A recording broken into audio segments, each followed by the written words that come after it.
जय हिंद दोस्तों, कैसे हैं आप सभी। आप लोगों का एक बार फिर से स्वागत करते हैं स्टडी विथ मनोरंजन पर।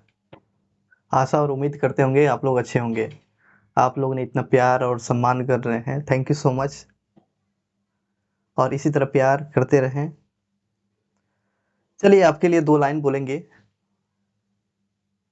परों को खोल जमाना उड़ान देखता है।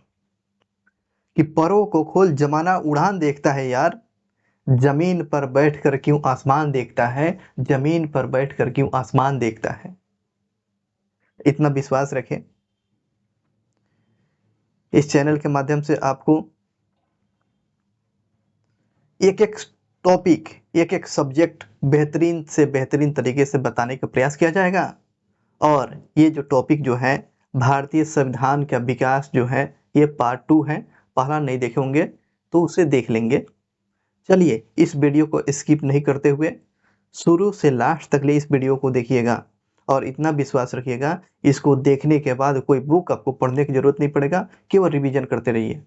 आप इत्मीनान से देखें और सुने और समझते चले। तो पहला क्वेश्चन सर पूछा गया है, भारत के गवर्नर जनरल को अध्यादेश जारी करने की शक्ति किस अधिनियम के द्वारा किया गया था। ये गवर्नर जनरल को ऑर्डिनेंस जारी करने की जो पावर कब दे दिया गया, तो भारत परिषद अधिनियम 1861 के तहत। बात समझ लिए। क्वेश्चन पूछेगा ऑर्डिनेंस, इसी को अध्यादेश कहते हैं। अध्यादेश जारी करने की शक्ति किस अधिनियम के तहत गवर्नर जनरल को मिल गया सर, तो 1861 के तहत मिल गया था। आया क्वेश्चन, भारत में विभागीय प्रणाली की शुरुआत, भारत में विभागीय प्रणाली की शुरुआत किसने किया है। भारत में विभागीय प्रणाली की शुरुआत जो किया है, लॉर्ड कैनिंग के द्वारा किया गया है। बता दीजिएगा, भारत में विभागीय प्रणाली की शुरुआत किसने किया है, तो लॉर्ड कैनिंग के द्वारा किया गया है। नेक्स्ट क्वेश्चन, भारत में मंत्रिमंडलीय व्यवस्था की जन्मदाता कौन है। तो भारत में मंत्रिमंडलीय के जन्मदाता जो है, यह viceroy Lord Canning. Lord Canning के समय में ही विभागीय प्रणाली की शुरुआत होती है। और इस प्रकार आप कह सकते हैं कि मंत्रिमंडलीय व्यवस्था के जन्मदाता कौन हो गए, तो लॉर्ड कैनिंग महोदय हो गए। आगे बात करते हैं, किस अधिनियम के द्वारा, किस अधिनियम के तहत वार्षिक बजट पर बहस करने का अधिकार मिल गया भारतीयों को। देख रहे हैं ना, वार्षिक बजट पर बहस करने का अधिकार भारतीय को मिल गया सर, तो भारत परिषद अधिनियम 1892 में। तो भारत सरकार अधिनियम 1892 के तहत ये भारतीय लोगों को बजट पर बहस करने का अधिकार मिल गया, लेकिन मतदान नहीं कर सकते थे। इतना तक तो पहुंचे। तो वार्षिक बजट पर बहस करने का अधिकार भारतीयों को मिल जाता है किस अधिनियम के तहत, तो भारत परिषद अधिनियम 1892। 1892। आया क्वेश्चन, भारत में प्रतिनिधित्व सरकार की नींव, भारत में प्रतिनिधित्व इलेक्टेड के तौर पर, चुनावी प्रक्रिया के तौर, तो प्रतिनिधित्व सरकार का नींव किस अधिनियम के तहत डाला गया था, तो 1861 के तहत, है ना। 1861 के तहत में भारत में प्रतिनिधित्व सरकार का स्थापना हो जाती है, नींव पड़ता है 1861 के तहत। याद रखेंगे, तो क्वेश्चन पूछेगा तो बता देंगे ना। भारत में प्रतिनिधित्व सरकार का नींव कब डाला गया, तो भारत परिषद अधिनियम 1861। याद रखेंगे, हो गया। आगे देखेंगे, बहुत इंपॉर्टेंट। भारत में पहली बार मुस्लिम समुदाय को पृथक निर्वाचन की बात कर दिया। तो यही जो था, भारत में मुस्लिम लोगों को पृथक अलग निर्वाचन की व्यवस्था किया गया था, तो मार्ले मिंटो सुधार अधिनियम 1909। तो क्वेश्चन पूछता है, मुसलमानों को पहली बार पृथक निर्वाचन पद्धति की शुरुआत किस अधिनियम के तहत, तो इसे अधिनियम 1909। और इस अधिनियम को मार्ले मिंटो सुधार के नाम से जाना जाता है, मार्ले मिंटो सुधार के नाम से जाना जाता है 1909 में। और इस प्रकार 1909 में मुस्लिम को पहली बार पृथक प्रतिनिधित्व की बात कही गई थी। बता दीजिएगा। आगे देखिएगा, पार्लियामेंटो अधिनियम 1909, पार्लियामेंटो अधिनियम जो 1909 में जो आया था, इसके रिपोर्ट को पारित कौन किया था। कोई तो रिपोर्ट पारित करेगा, बिल्कुल करेगा। तो जानते हैं, सर अरुंडेल समिति की रिपोर्ट के आधार पर, किस समिति, तो सर अरुंडेल समिति की रिपोर्ट के आधार पर मार्ले मिंटो सुधार अधिनियम 1909 में आया हुआ था, जिसमें पहली बार मुसलमानों को अलग निर्वाचन की बात कही गई थी। इसे ध्यान रखेंगे। आगे देखेंगे, फूट डालो और राज करो, ये ना क्वेश्चन पूछता है ना, अंग्रेज ने ये मानसा बना चुका था कि हम हिंदू मुस्लिम करेंगे, फूट डालो और राज करो की नीति अपना लेता है। जिसे फूट डालो राज करो की का नीति की झलक किस में दिखती है, किस अधिनियम में, ऐसे क्वेश्चन बन सकता है। तो किस अधिनियम में यह फूट डालो और राज करो की नीति साफ तौर पर देख रही है? तो 1909 में। आप तो सबसे जान चुके हैं, यह अंग्रेज हिंदू मुस्लिम करके भारतीय लोगों को आपस में लड़ाना चाहती थी, और ये भारत में फूट डालो राज करो की नीति भारत परिषद अधिनियम 1909 में किया हुआ था। आगे देखेंगे, किस अधिनियम के तहत वायसराय की परिषद में सर्वप्रथम किसी भारतीय सदस्य को शामिल किया गया था? देख रहे हैं ना, पहले शामिल नहीं किया जा रहा था, भारतीय लोगों के दबाव के चलते, यहाँ पर आंदोलन के चलते पहली बार वायसराय की परिषद में सर्वप्रथम भारतीय को सदस्य को शामिल किया गया था। तो इस प्रकार 1909 में भारत में भारतीय लोगों को वायसराय के परिषद में प्रथम बार शामिल किया गया। तो क्वेश्चन बता दीजिएगा, वायसराय की परिषद में सर्वप्रथम भारतीय सदस्य को कब शामिल किया गया था? तो भारत परिषद अधिनियम 1909 में किया गया था। ओके, आगे देखेंगे, और वायसराय की परिषद में सर्वप्रथम किस भारतीय को शामिल किया गया था? वायसराय की परिषद में किस भारतीय को शामिल किया गया था? तो सत्येंद्र प्रसाद सिन्हा, और शॉर्ट में एसपी सिन्हा के नाम से भी जाना जाता है। एसपी सिन्हा, सत्येंद्र प्रसाद सिन्हा। तो वायसराय की परिषद में शामिल होने वाले भारतीय कौन हो गए? तो सत्येंद्र प्रसाद सिन्हा कब? 1909 के भारत परिषद अधिनियम के द्वारा वायसराय के परिषद में शामिल होने वाले प्रथम व्यक्ति कौन बन जाते हैं सर? तो सत्येंद्र प्रसाद सिन्हा। ओके, चलिए आगे देखेंगे, बहुत प्यार से समझते चलना है, ठीक है ना? इतना विश्वास रखिए, इससे बाहर कोई क्वेश्चन नहीं आएगा और कुछ पढ़ने की जरूरत भी नहीं पड़ेगा। ओके, चलिए आगे बात करते हैं। देखिएगा, भारतीय सदस्य को पूरक प्रश्न पूछने का अधिकार कब दिया गया? देख रहे हैं ना, इतना अच्छा क्वेश्चन है। भारतीय लोगों को पूरक प्रश्न पूछने का अधिकार कब दिया जाता है? भारतीय लोगों को पूरक प्रश्न पूछने का अधिकार 1909 में दे दिया गया। 1909 में भारतीय लोगों को पूरक प्रश्न पूछने का अधिकार पहले नहीं था, लेकिन भारत परिषद अधिनियम जो था इसमें 1909 के द्वारा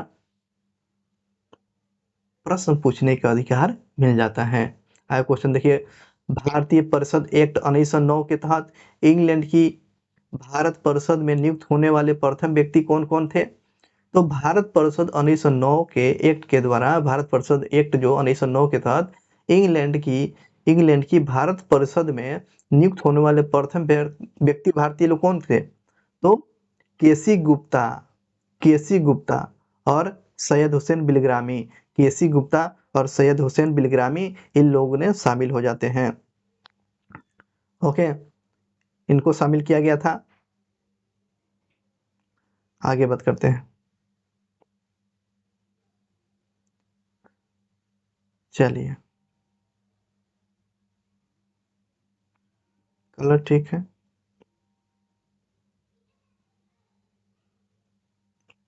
तो भारत परिषद एक्ट 1909 के तहत इंग्लैंड में कौन कौन भारतीयों को शामिल किया गया था? तो क्या बताएंगे? तो बताइएगा, केसी गुप्ता और सैयद हुसैन बिलग्रामी को शामिल किया गया था। केसी गुप्ता और सैयद हुसैन बिलग्रामी को शामिल किया गया था, इसे ध्यान रखेंगे, ठीक।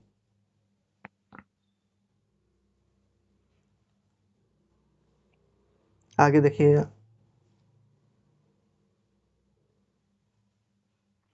हो गया।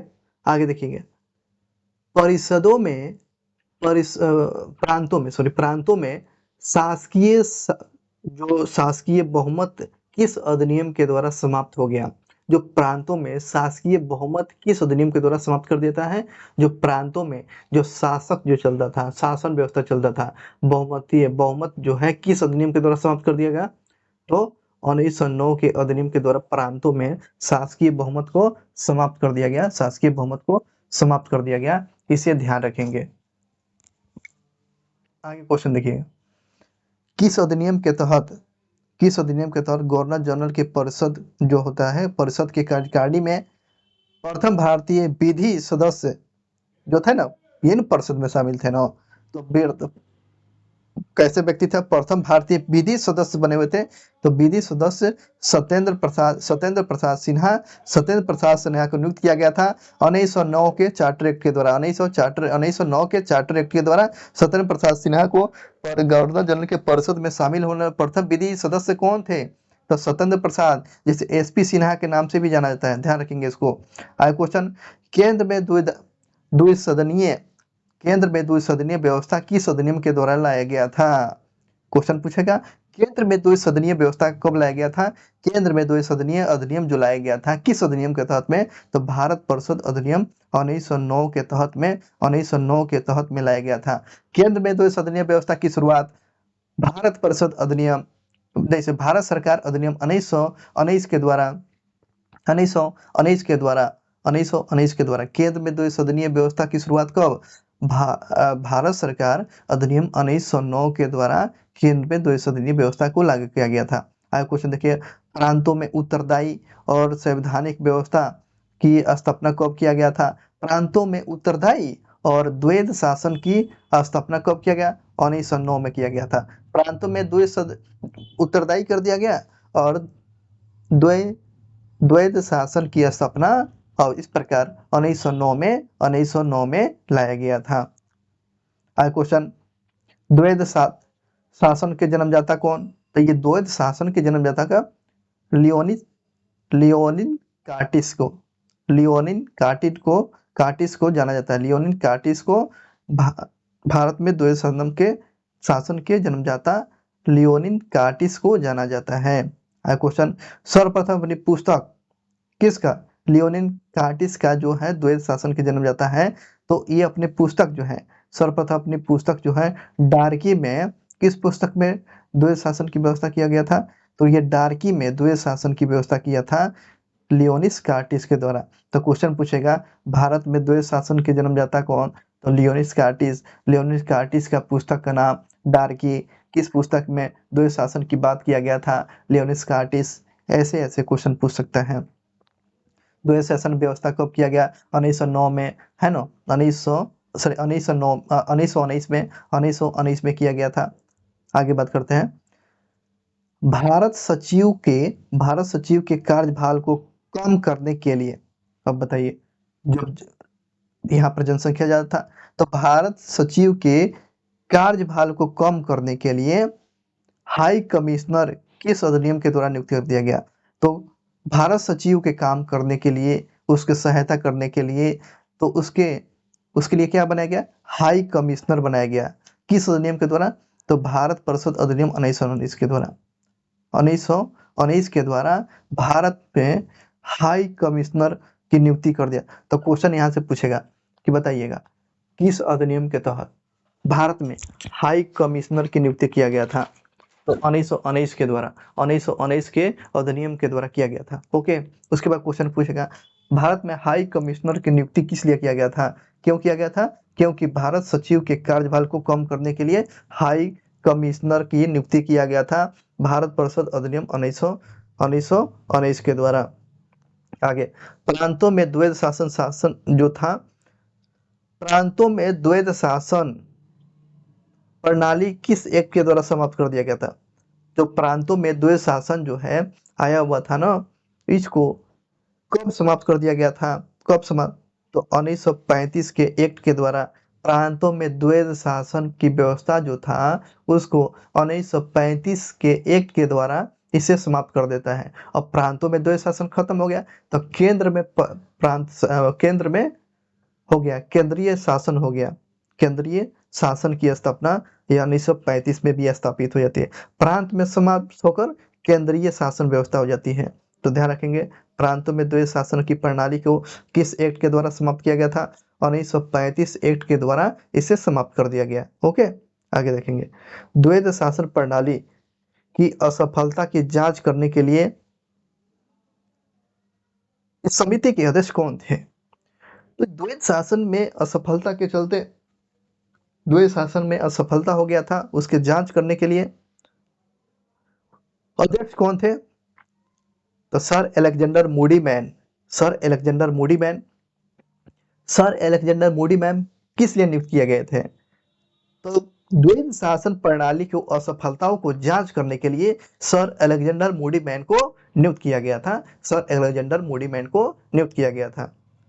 आगे देखिएगा, केंद्र और प्रांतों में, केंद्र और प्रांतों में प्रशासनिक शक्ति का विभाजन, केंद्र और प्रांतों में प्रशासनिक शक्ति का विभाजन किस अधिनियम के द्वारा किया गया था? तो 1919 के द्वारा। तो केंद्र का पावर अलग और सेंट्रल का पावर अलग, तो ये कब किया गया? तो 1919 के अधिनियम के द्वारा केंद्र और प्रांतों के प्रशासनिक शक्ति का विभाजन, केंद्र और प्रांतों की प्रशासनिक शक्ति का विभाजन किस अधिनियम के द्वारा? तो 1919 के अधिनियम के द्वारा किया गया था। आगे क्वेश्चन, भारत सचिव और उसकी परिषदों का वेतन भारतीय राजस्व से दिए जाना कब बंद कर दिया गया? बहुत ही बेहतरीन क्वेश्चन। जो भारत सचिव थे और उसके परिषदों का वेतन पहले भारत के राजस्व से दिया जाता था, तो इसे कब बंद कर दिया गया? किस अधिनियम के द्वारा बंद कर दिया गया? तो 1919 में, 1919 के अधिनियम के द्वारा भारत सचिव और उसके परिषदों का वेतन भारतीय कोष से दिया जाता था, उसको बंद कर दिया गया 1919 में, 1919 से बंद कर दिया गया। बहुत ही बेहतरीन क्वेश्चन। आगे क्वेश्चन देखिएगा,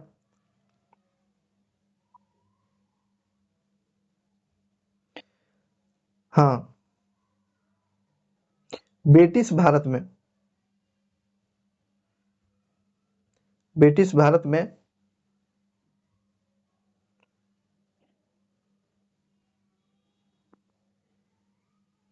ब्रिटिश भारत में किस एक्ट के द्वारा विधानमंडल में महिलाओं के लिए आरक्षण का प्रावधान किया गया था? बहुत ही अच्छा होता है।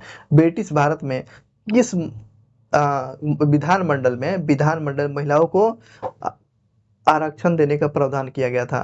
तो 1935 के। इंपॉर्टेंट रहिएगा, क्योंकि महिला आरक्षण बिल गवर्नमेंट के द्वारा लाया गया है, मोदी सरकार के द्वारा। तो ये क्वेश्चन बन सकता है कि बताइएगा, ब्रिटिश भारत में किस एक्ट के द्वारा विधानमंडल में महिलाओं को रिजर्वेशन का प्रावधान किया गया था? तो क्या बताएंगे? 1935 का एक्ट के द्वारा।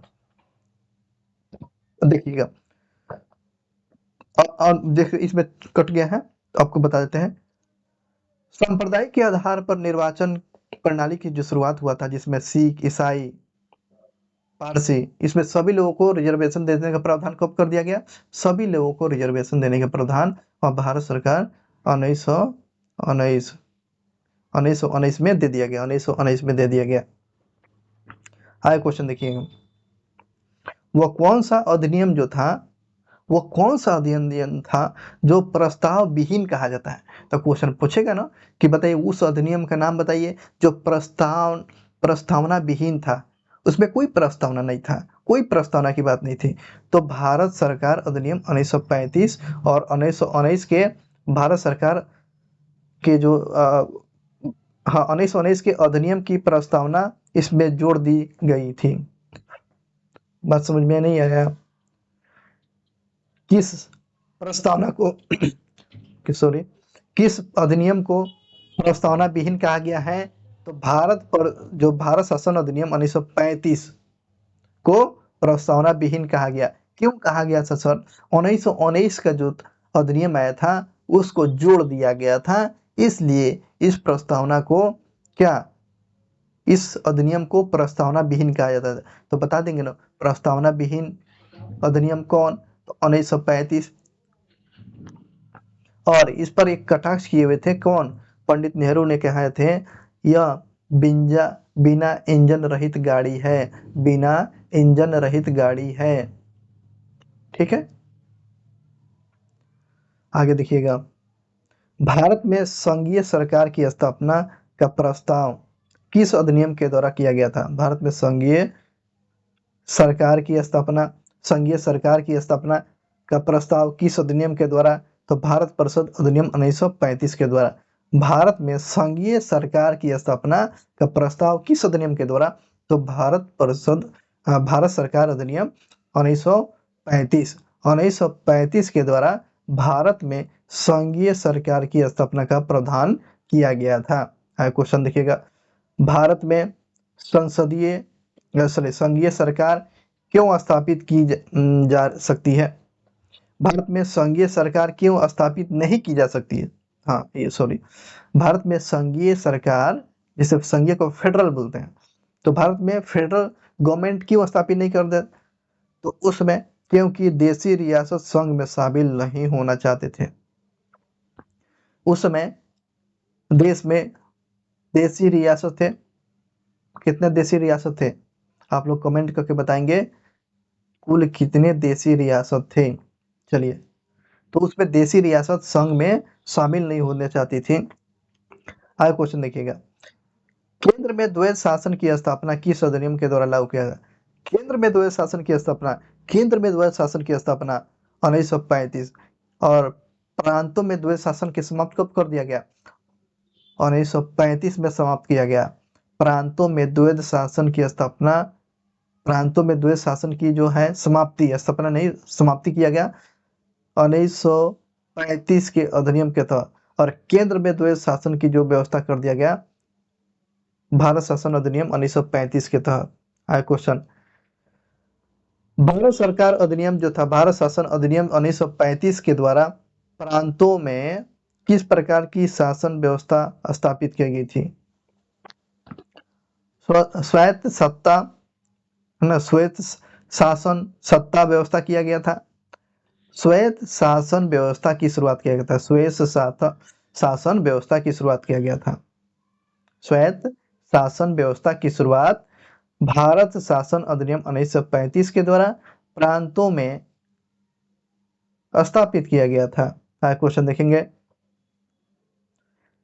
भारत शासन अधिनियम 1935 के द्वारा केंद्र और प्रांतों में शक्तियों का विभाजन किस रूप में किया गया था?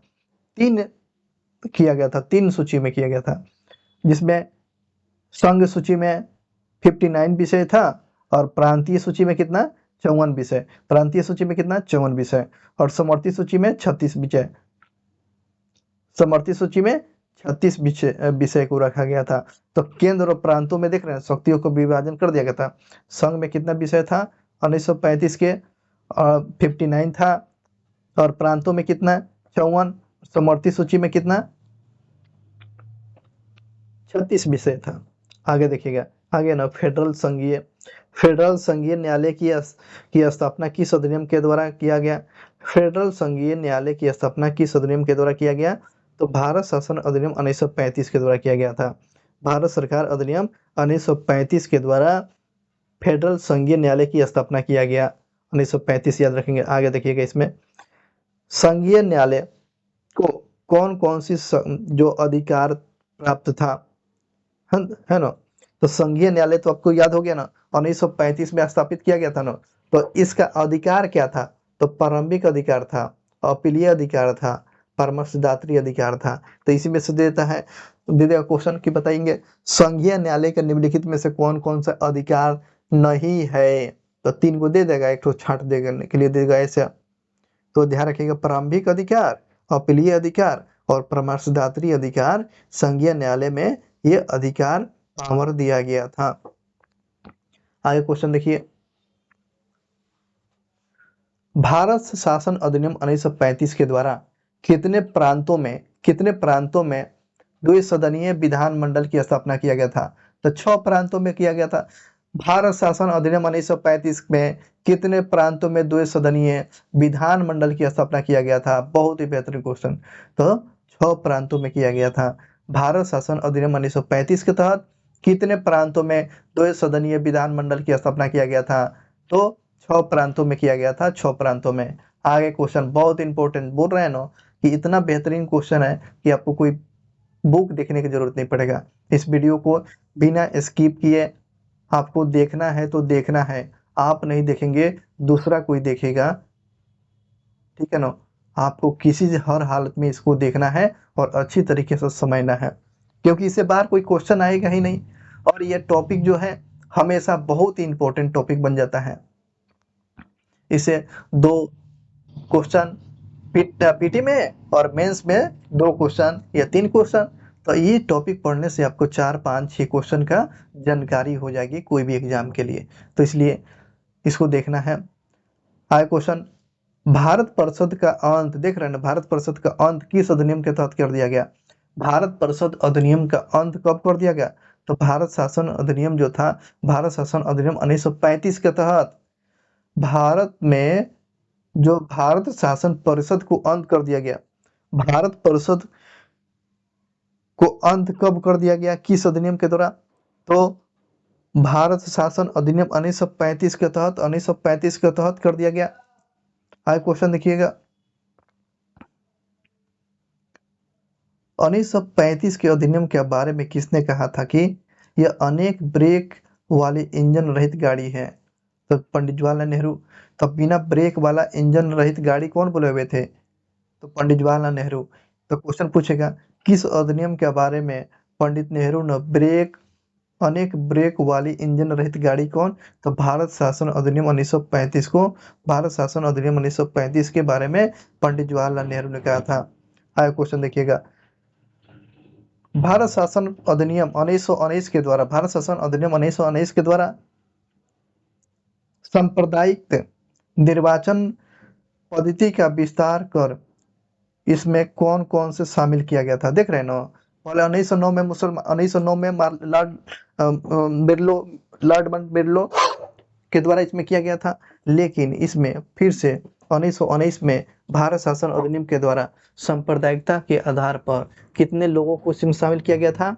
तो आंग्ल भारतीयों को और ईसाई को और यूरोपीय और सिख को इसमें शामिल कर दिया गया।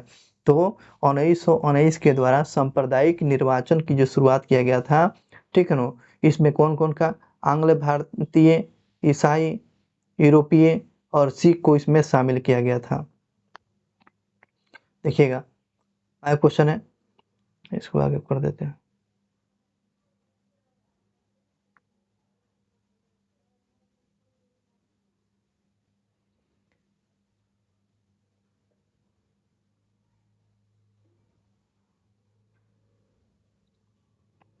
हाँ देखिएगा,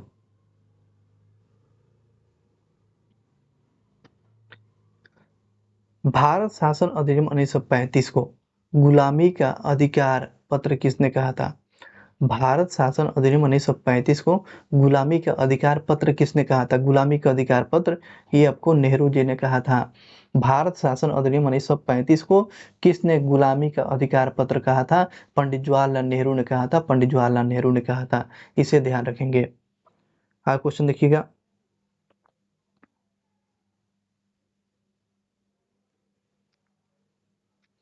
संविधान निर्माण हेतु संविधान सभा के गठन का प्रस्ताव सर्वप्रथम कब आया था? प्रस्ताव सर्वप्रथम कब किया गया था? तो 1942 में क्रिप्स मिशन के द्वारा भारत में संविधान निर्माण हेतु संविधान सभा का गठन का प्रस्ताव सर्वप्रथम कब आया था? तो बता दीजिएगा ना। 1942 में क्रिप्स मिशन के द्वारा आया था। और क्रिप्स मिशन को किसने उत्तर दिनांकी चेक कहा था?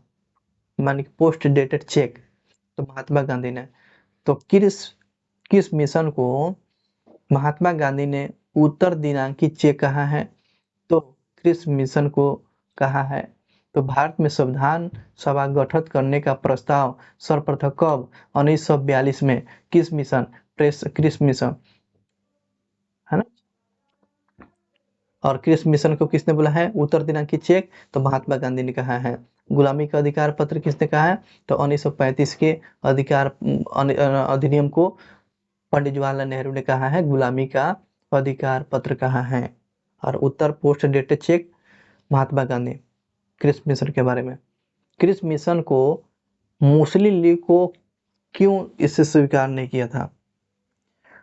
क्रिप्स मिशन को मुस्लिम लीग क्यों स्वीकार नहीं किया था? क्योंकि भारत के विभाजन की मांग पर अड़ा हुआ था और संविधान सभा को पृथक निर्वाचन मंडल को स्वीकार नहीं किया था।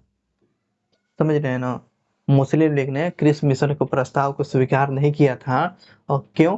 क्योंकि भारत को विभाजन करना चाहती थी, भारत से विभाजन होना चाहती थी, इसलिए क्रिस मिशन में मुस्लिम लीग शामिल नहीं हुआ था। तो क्वेश्चन पूछता है, क्रिस मिशन में मुस्लिम लीग शामिल हुआ था? नहीं हुआ था। मुस्लिम लीग क्यों नहीं हुआ था? तो भारत विभाजन की मांग पर अड़ा हुआ था और संविधान सभा से पृथक निर्वाचक मंडल को स्वीकार नहीं किया गया। आगे और क्वेश्चन पूछेगा, cabinet mission. Cabinet mission Bharat कब होता है? तो मार्च 1946, मार्च 1946 में कैबिनेट मिशन भारत कब आया था? तो मार्च 1946 में था। कैबिनेट मिशन किस लिए था? तो संविधान का विकास करने के लिए। लेकिन सर्वप्रथम कब? 1942 में क्रिस मिशन के द्वारा। लेकिन कैबिनेट मिशन भारत कब आता है? तो मार्च 1942। डेट सही याद रखिएगा, छोटा डेट, मार्च 1946 को 42 बोल रहे, मार्च 1946 के द्वारा आया हुआ था। और कैबिनेट मिशन के सदस्य कौन कौन थे? कैबिनेट मिशन में कौन कौन सदस्य? पैथिक लॉरेंस थे जो भारत सचिव थे, स्टीफन क्रिप्स थे जो व्यापार बोर्ड के अध्यक्ष थे, और एबी अलेक्जेंडर जो थे नौसेना के प्रमुख। तो क्वेश्चन पूछता है कि कैबिनेट मिशन में कुल कितने सदस्य थे? 3। तो 3 में कौन कौन सा? दे देगा कि इसमें से निम्नलिखित में से कौन सदस्य नहीं है, ऐसा क्वेश्चन पूछता है। 3 को याद रहेगा तो ना चौथा छाटिएगा। तो पैथिक लॉरेंस, तो ना स्टीफन फोर्स क्रिप्स और एबी अलेक्जेंडर नौसेना के प्रमुख थे। तो 3 लोग हो गया। आगे देखिएगा, संविधान सभा में पहली बार कितनी जनसंख्या का, लगभग कितनी जनसंख्या पर एक सदस्य का निर्वाचन करने का प्रावधान किया गया था? तो 10 लाख की जनसंख्या पर एक सदस्य निर्वाचित होंगे संविधान सभा में। तो संविधान सभा के सदस्य बनने के लिए कितने जनसंख्या का रखा गया था? तो 10 लाख की जनसंख्या पर एक व्यक्ति संविधान सभा के सदस्य नियुक्त किए जाने का प्रावधान किया गया था, ध्यान रखेंगे। उसके बाद संविधान सभा के निर्वाचन किस पद्धति से किया गया था? तो अप्रत्यक्ष निर्वाचन पद्धति से प्रांतीय विधानसभा के सदस्य के द्वारा किया गया था। प्रांतीय विधानसभा के सदस्य के द्वारा किया गया था। तो संविधान सभा का निर्वाचन पद्धति किया गया और प्रत्यक्ष निर्वाचन के द्वारा किया गया था। ठीक है, आगे देखेंगे, संविधान सभा के सदस्यों के निर्वाचन हेतु मान्यता प्राप्त समुदाय कौन कौन थे? कौन कौन थे इसमें?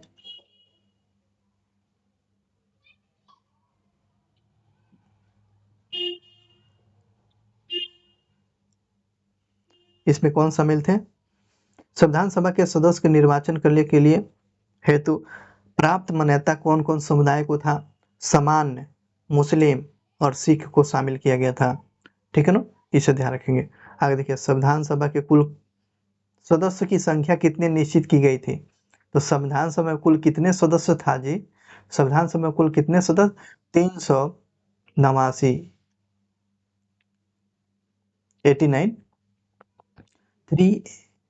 89, 389। तो संविधान सभा के कुल सदस्यों की संख्या कितनी निश्चित की गई थी? 389, 389 था, 389 याद रहेगा। आगे देखिएगा, वो कौन सी रियासत था, बहुत इंपॉर्टेंट, जिसके प्रतिनिधि संविधान सभा में शामिल नहीं हुआ था? उस देशी रियासत का नाम बताइएगा जो संविधान सभा में शामिल नहीं हुआ था। तो हैदराबाद देशी रियासत जो था, हैदराबाद देशी रियासत इसमें शामिल नहीं था, इसे ध्यान रखेंगे। प्रांतों को कितने वर्गों में बांटा गया था? प्रांतों को 3 वर्गों में बांटा गया था। प्रांतों को कितने समूह में बांटा गया था? तो 3 वर्गों में बांटा गया था। तो क्वेश्चन पूछ लिया, प्रांतों को कुल कितने भागों में बांटा गया था? तो 3 भागों में। ठीक है, चलिए बता देते हैं। इसमें जो है 3 भागों में बांटा गया था। इसमें प्रथम के क में 6 हिंदू बहुमत वाले प्रांत को, खंड ख में मुस्लिम बहुमत वाले प्रांत को रखा गया था, और ग वाले असम बंगाल के मुस्लिम बहुल्य क्षेत्र को रखा है। अब जानते हैं क्वेश्चन ऐसे पूछेगा, 3 को तो प्रांतों में तो बांटा गया था, तो क्वेश्चन पूछ लेगा कि हिंदू बहुल वाले प्रांत किस वर्ग में था? तो वर्ग समूह क में, वर्ग 1 में रखा गया था या क में रखा गया था। वही पूछेगा मुस्लिम बहुल वाले प्रांत को किस समूह में रखा गया था? तो ख वाला में। बंगाल और असम के मुसलमानों के लिए बहुमत वाला जो क्षेत्र जो था उसका निर्धारण किस वर्ग समूह में रखा गया था? तो समूह ग्रुप ऐसे ग में रखा गया था, बंगाल वाला में ग असम। ठीक है ना, तो ध्यान रखेंगे इसको।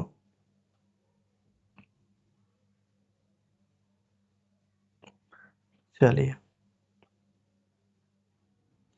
आगे क्वेश्चन देखिएगा। 1937 के प्रांतीय चुनाव में कांग्रेस ने कुल कितने प्रांतों में पूर्ण बहुमत प्राप्त किया था? पूर्ण बहुमत प्राप्त किया था, ध्यान रखिए क्वेश्चन यहाँ पे फंसाता है। क्वेश्चन पूछेगा कि प्रांतों में प्रांतीय चुनाव जो हुआ था 1937 में, तो कांग्रेस ने अपने दम पर कितने बहुमत प्राप्त किया था? तो 8 प्रांतों में बहुमत प्राप्त किया था, 8 प्रांतों में, ध्यान रखेंगे 8 प्रांतों में। और सरकार कितना बना हुआ था? सरकार 8 प्रांतों में, बहुमत प्राप्त किया हुआ था 5 प्रांतों में, है ना। तो पूर्ण बहुमत अपने दम पर प्राप्त किया था 5, और सरकार बनाया हुआ था 8 जगहों पर बनाया हुआ था, गठजोड़ की सरकार बना था। आगे देखिएगा 1937 में पंजाब में किसके नेतृत्व में यूनिस्ट पार्टी ने सरकार बनाई हुई थी? 1937 में पंजाब के में किसके नेतृत्व में यूनिस्ट पार्टी की सरकार बनाई थी? तो सिकंदर हयात खान के नेतृत्व में 1937 में पंजाब में यूनिस्ट पार्टी था, वहां पर सरकार बनी थी किसके नेतृत्व में? सिकंदर हयात खान। तो क्वेश्चन पूछ लेता है सिकंदर हयात खान का संबंध किस पार्टी से था? तो यूनिस्ट पार्टी कहाँ पर थी? पंजाब में। यूनिस्ट पार्टी 1937 में सरकार बनाई हुई थी, हाँ बनाए हुए थे, किसके नेतृत्व में? सिकंदर हयात खान के नेतृत्व में। क्वेश्चन 1937 के चुनाव में कांग्रेस का चुनाव चिन्ह क्या था? 1937 के चुनाव में कांग्रेस का चुनाव चिन्ह क्या था? तो पीला रंग का बक्सा। तो 1937 के चुनाव में कांग्रेस का चुनाव चिन्ह का क्या रखा गया था? ऑप्शन दे हाथ का पंजा। तो मार के आइएगा, हाथ का पंजा हम जानते हैं, लेकिन ध्यान रखिएगा 1937 में कांग्रेस का चुनाव का चिन्ह क्या था? पीला रंग का बक्सा। लेकिन आज के समय है ना, उस समय नहीं।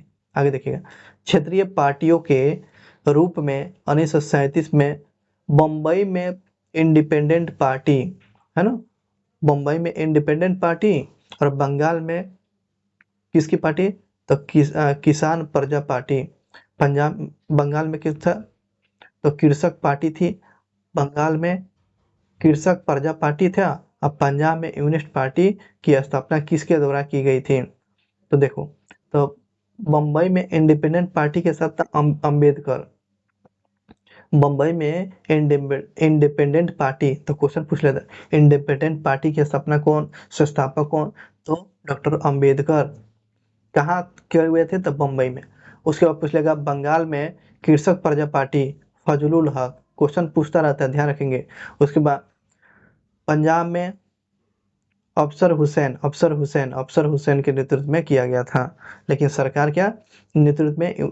सिकंदर हयात खान के नेतृत्व में सरकार बना हुआ था, याद रखेंगे इसको। सिंध में अब्दुल्ला हारून ने 1937 में किस क्षेत्रीय दल की स्थापना किया हुआ था?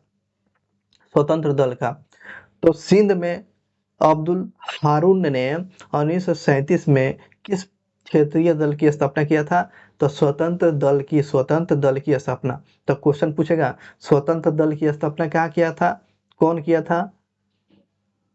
तो अब्दुल हारून ने किया था, सिंध में किया था 1937 में, ये क्षेत्रीय पार्टी थी। आगे देखिएगा 1937 के चुनाव में कांग्रेस ने कितने प्रांतों में सरकार बनी थी? आ गया ना, 8 प्रांतों में सरकारी। अब पूर्ण बहुमत से कितना? तो 5 प्रांतों में सरकार कितने बनाई था? तो 8 प्रांतों में। मुस्लिम लीग को 1937 में किस प्रांत में सबसे अधिक सीट मिला हुआ था? तो बंगाल में। तो मुस्लिम लीग को सबसे ज्यादा बंगाल में सीट मिला हुआ था, है ना, बंगाल में सबसे ज्यादा मुस्लिम लीग को सीट मिला था। कितना? तो बंगाल में 40 को सीट मिला हुआ था, 40 को। आगे क्वेश्चन देखिएगा, संयुक्त प्रांत जिसे उत्तर प्रदेश में, तो उत्तर प्रदेश संयुक्त प्रांत के नेतृत्व में 1937 में सरकार का गठन किया गया था जेबी पंत के नेतृत्व में। क्वेश्चन पूछेगा संयुक्त प्रांत में 1937 में वहां पर जो सरकार का गठन कौन किया था? तो जेबी पंत के द्वारा किया गया था, जेबी पंत के द्वारा 1937 में आपको संयुक्त प्रांत में इसका नेतृत्व किया गया था, जेबी पंत के।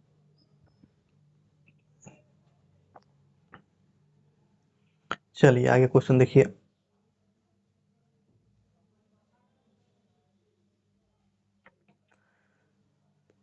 देखिएगा आंतरिक सरकार में कुल कितने लोग मंत्री बने हुए थे?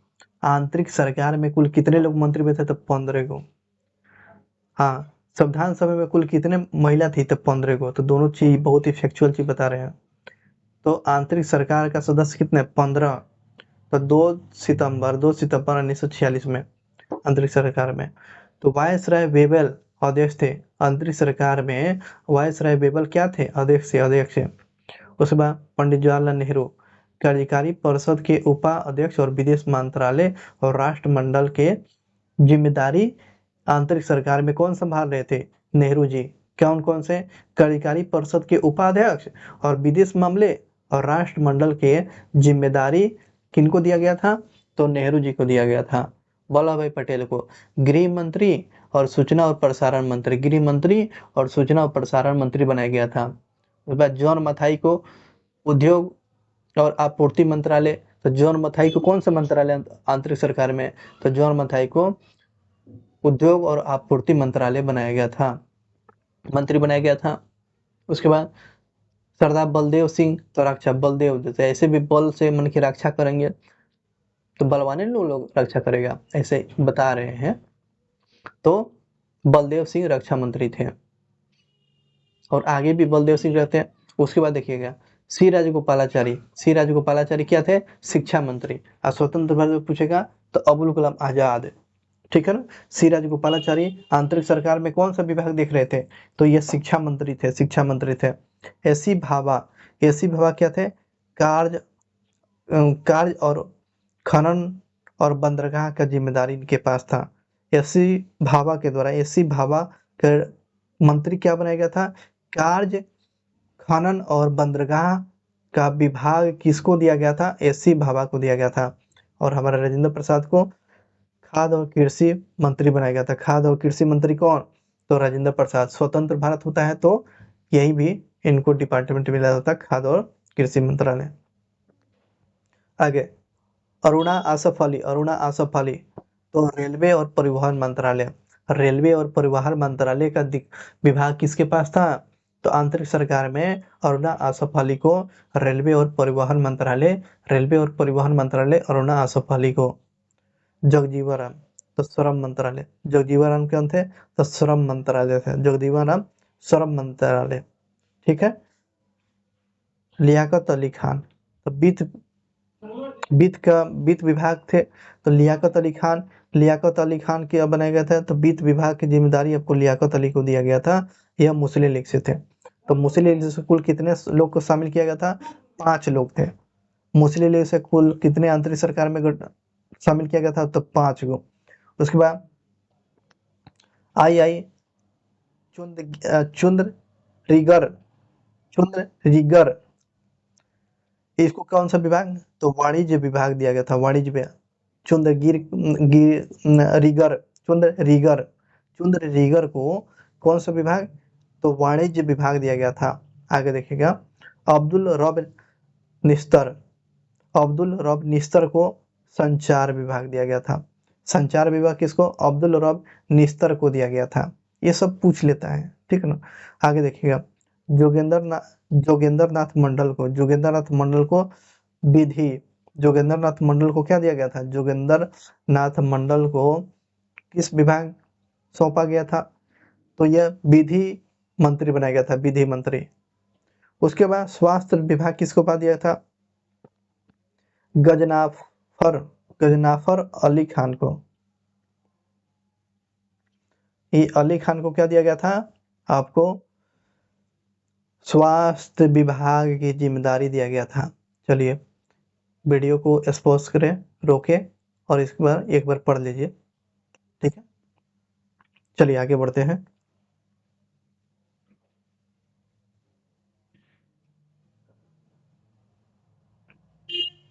आगे देखिएगा, जूम कर दें।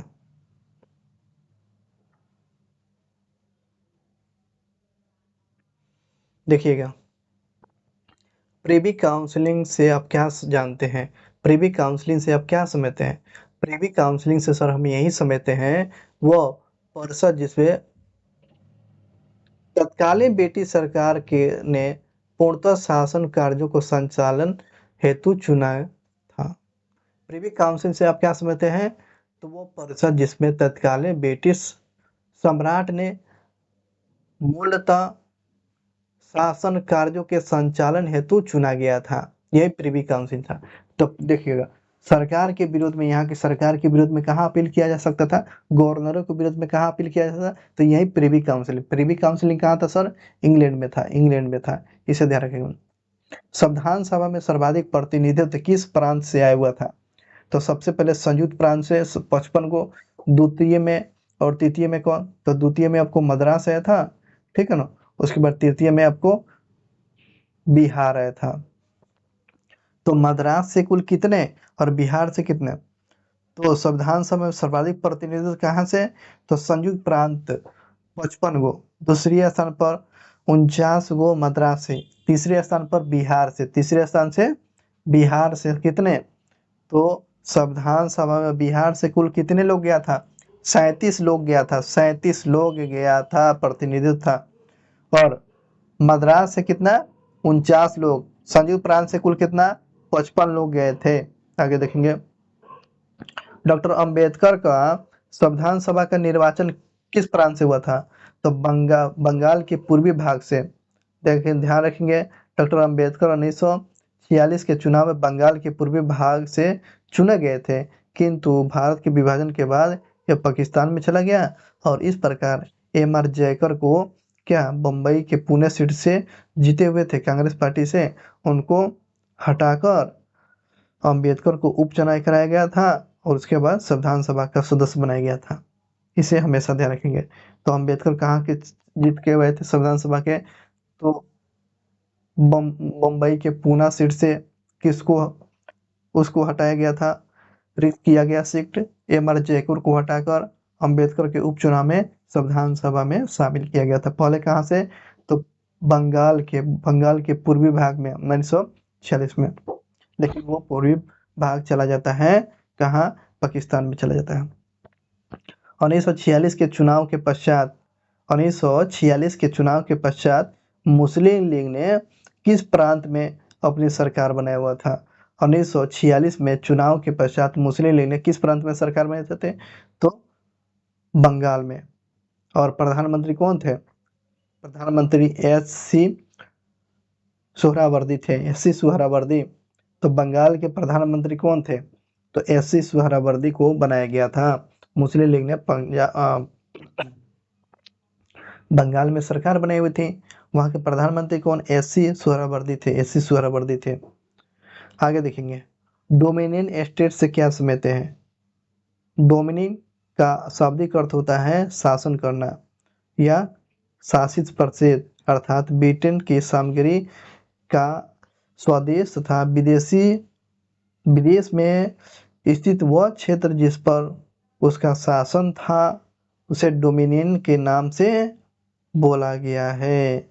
वर्तमान में डोमिनियन की जगह राष्ट्रमंडल शब्द का प्रयोग किया जाता है। देखिए, डोमिनियन कहने का मतलब है जहां पर ब्रिटिश सरकार ने शासन किया है उसी को डोमिनियन कहा जाता है। अब डोमिनियन का जगह अब किस नाम का प्रयोग होता है? तो राष्ट्रमंडल का, है ना। राष्ट्रमंडल, तो राष्ट्रमंडल जैसे पूछेगा तो आप समझ में आ जाएगा ना। तो राष्ट्रमंडल गेम होता है ना, सम्मेलन भी होता है। तो जहां पर ब्रिटिश ने, अंग्रेजों ने शासन किया है उसको क्या कहेंगे? राष्ट्रमंडल कहेंगे, उसको राष्ट्रमंडल कहेंगे। आगे, मुस्लिम लीग ने संविधान सभा का बहिष्कार क्यों किया था भाई? क्योंकि वह मुस्लिम समुदाय के लिए अलग संविधान बनाना चाहते थे, संविधान सभा चाहते थे। बताओ, तो ये तो बड़ा फालतू वाली बात हो जाएगा ना, बहुत ही गलत बात हो जाएगी, बिना कोई तर्क की विहीन बातें मुस्लिम लीग। तो ये मुस्लिम लीग ने संविधान की बहिष्कार क्यों कर रहे थे? वह मुस्लिम समुदाय के लिए अलग संविधान सभा चाहती थी। ये बहुत ही गलत बात थी। ठीक है, आगे देखेंगे।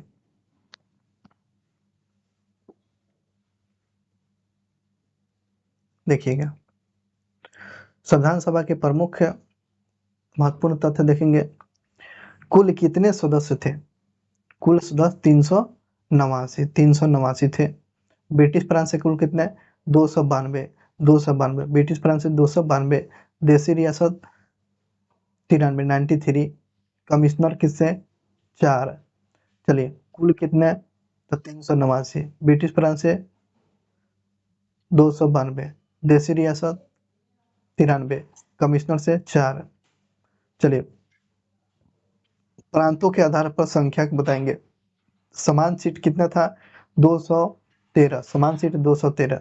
मुस्लिम मुस्लिम से कितना? 79 था, 79 था। सिख के लिए कितना सीट था? 4 सीट। मुस्लिम के लिए 79, 79।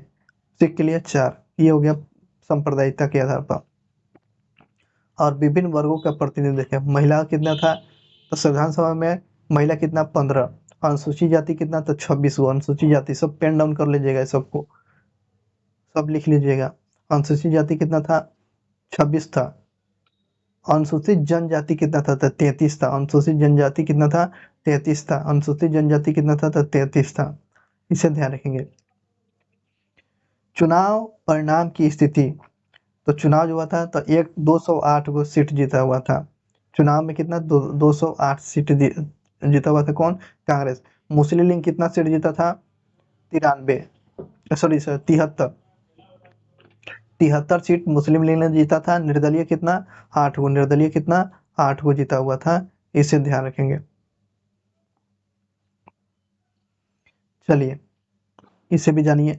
सर्वप्रथम स्वराज पार्टी के द्वारा 1934 में संविधान के निर्माण की मांग किया था।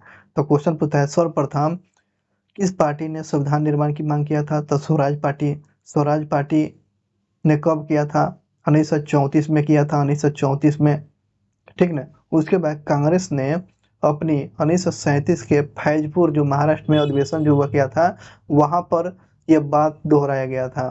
तो क्वेश्चन पूछता है, सर्वप्रथम कांग्रेस पार्टी ने किस अधिवेशन में संविधान निर्माण की मांग किया था? तो 1937 में फैजपुर महाराष्ट्र में किया गया था। फैजपुर के अध्यक्षता कौन कर रहे थे?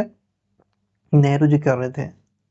उसके बाद 1939 में त्रिपुरी मध्य प्रदेश अधिवेशन में कांग्रेस ने इस मांग को दोहराते हुए इस आशय प्रस्ताव को, इस बात को प्रस्तावित कर दिया कि क्या किया था?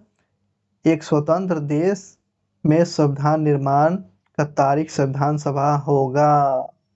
ये आपको 1939 में त्रिपुरी मध्य प्रदेश में, और हरिपुरी कहाँ है? गुजरात में। हरिपुरी कहाँ पड़ेगा? तो गुजरात में। तो त्रिपुरी संकट किससे संबंधित है? तो सुभाष चंद्र बोस से, है ना। त्रिपुरी संकट ध्यान रखेंगे। त्रिपुरी संकट से सर क्या समझते हैं? महात्मा गांधी चाहते थे पट्टाभी सीतारामैया को बनाया जाए, और कांग्रेस के पार्टी के लोग, कांग्रेस के सदस्य लोग चाहते थे कौन रहे? सुभाष चंद्र बोस इस पद पर बना रहे। लेकिन चुनाव होता है, पहली बार कांग्रेस पार्टी में चुनाव किया गया था अध्यक्ष पद के लिए, जिसमें महात्मा गांधी के जो प्रस्तावित जो थे, पट्टाभी सीतारामैया की हार हो जाती है और सुभाष चंद्र बोस की हार हो जाती है। और इसी को देखते हुए महात्मा गांधी ने कहा, यह पट्टाभी सीतारामैया की हार नहीं है, मेरी हार है, जिसकी वजह से सुभाष बाबू को अच्छा न लगा, इसलिए उस पद से इस्तीफा देते हैं। कार्यकारी परिषद की स्थापना की मांग कर रहे थे, है ना। कार्यकारी की मांग कर रहे थे, वो भी बात को नहीं मानते थे लोग, जिसकी वजह से 1939 में कांग्रेस के पद से इस्तीफा दे देते हैं। उसके बाद राजेंद्र प्रसाद अध्यक्ष बने जाते हैं। तो उसी में 1939 में त्रिपुरी मध्य प्रदेश के अधिवेशन में इस बात को दोहराते हुए क्या कहा गया था कि हमारे देश के लिए संविधान सभा निर्माण की तारीख एक निश्चित होनी चाहिए। और 1937 में फैजपुर में मांग किया गया था और स्वराज पार्टी 1934 में संविधान सभा के निर्माण की मांग किया गया था। ठीक है,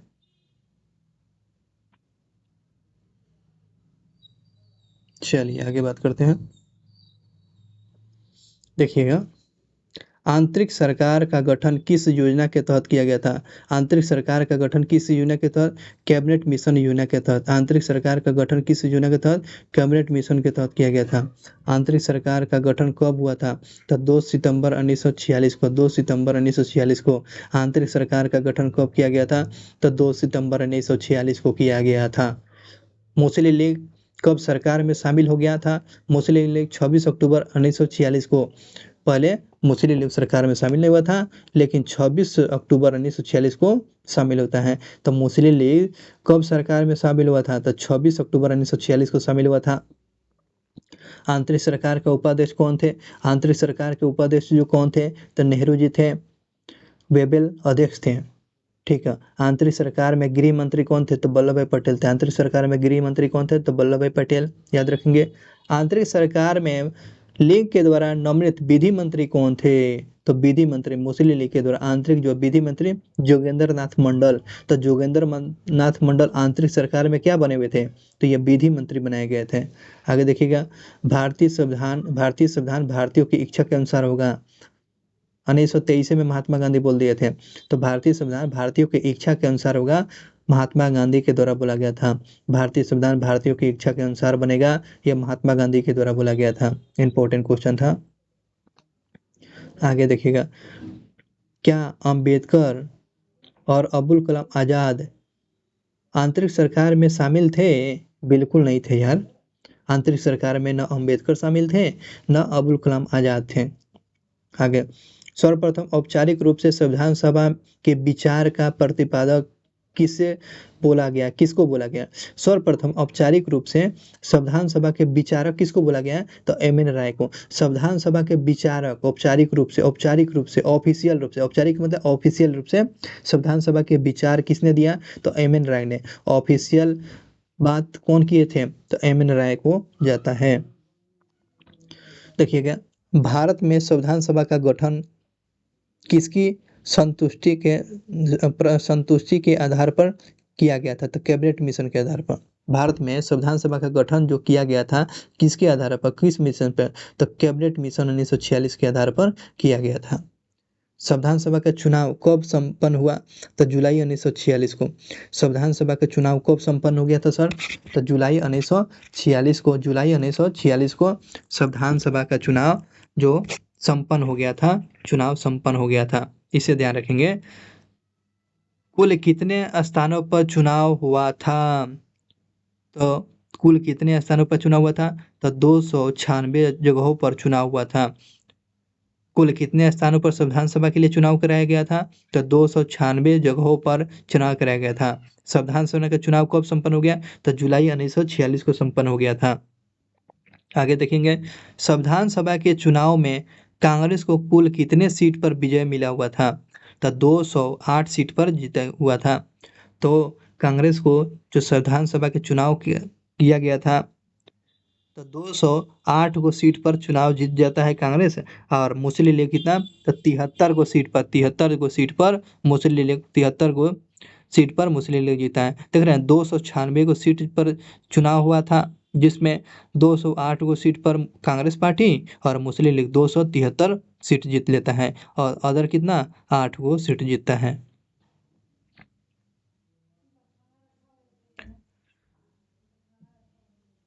चलिए आगे बात करते हैं। किस योजना के तहत भारत और पाकिस्तान के विभाजन का प्रस्ताव किया था? Lord Mountbatten. तो ये भारत और पाकिस्तान के विभाजन जो किया गया था, लॉर्ड माउंटबेटन योजना के तहत किया गया था। जून 1948 तक कांग्रेस के द्वारा भारत छोड़ो की घोषणा किस ब्रिटिश प्रधानमंत्री के तहत किया था? कैलमेट एटली के द्वारा जून 1948 तक भारत के द्वारा अंग्रेजों के द्वारा भारत छोड़ने की घोषणा किस ब्रिटिश प्रधानमंत्री के? तो क्लेमेंट एटली के द्वारा किया गया था।